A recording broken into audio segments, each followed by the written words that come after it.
Bonjour, je vais refaire la correction de l'activité faite en classe. Donc c'était l'évolution de nombre de paniers vendus en fonction des mois. Je ferai donc l'activité sur LibreOffice. Donc on commence par saisir les valeurs, donc le rang du mois sur la première ligne et le nombre de paniers vendus sur la deuxième. Donc première étape, afficher le nuage de points ou donc afficher donc un nuage de points donc sur dans un repère. Donc on choisit XY dispersion. Suivant. Donc comme je vous ai précisé en classe, donc là les valeurs sont en ligne et pas en colonne. Donc on choisit en ligne. Suivant. Suivant. Donc là on donne un titre, donc évolution de nombre de paniers vendus par mois. Il n'y a pas de sous-titre. Donc sur l'axe des X, on met donc le rang du mois. Sur l'axe des Y, nombre de paniers vendus.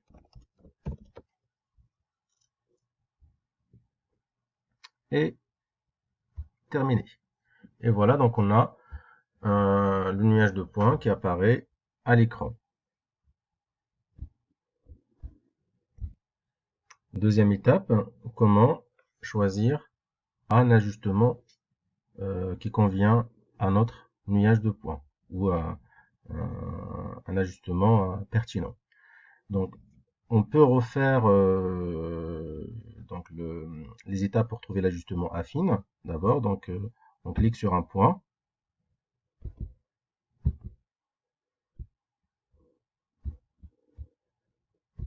Voilà, donc les points changent de couleur. Clic droit, insérer une courbe de tendance. Donc type.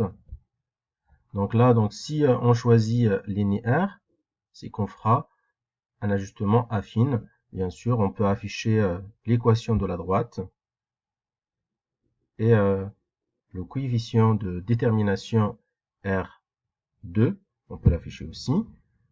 OK. Voilà, donc on a l'équation de la droite d'ajustement affine y égale à 49,6x plus 54,4 et le coefficient de détermination R carré égale à 0,95, Donc le coefficient R2 n'est pas proche de 1, donc on peut en déduire que l'ajustement affine ne conviendra pas dans ce cas. Donc il faut qu'on cherche un autre ajustement. Autrement, donc il faut qu'on trouve une courbe qui passe par tous les points. Donc si je reclique sur un point,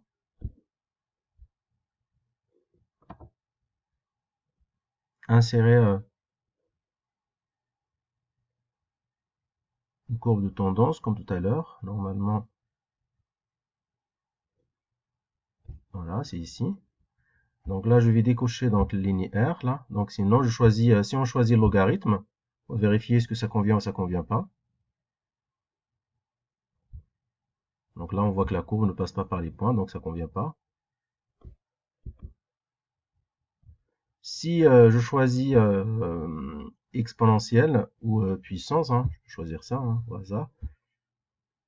Donc voilà, donc ça convient pas non plus. Supprime, supprime. Donc par contre,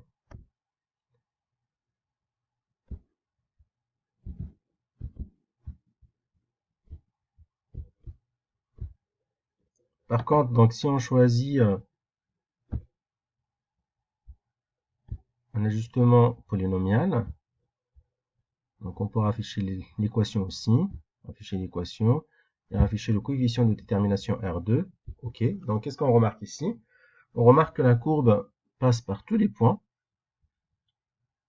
Qu'est-ce qu'on voit ici? Donc l'équation de la courbe, 7,125x carré moins 0,275x plus 120,9 Et le coefficient de détermination, il est proche de 1, 0,99. Donc 0,998, donc cette valeur est proche de 1. Donc cela prouve que cet ajustement est plus pertinent qu'un ajustement affine.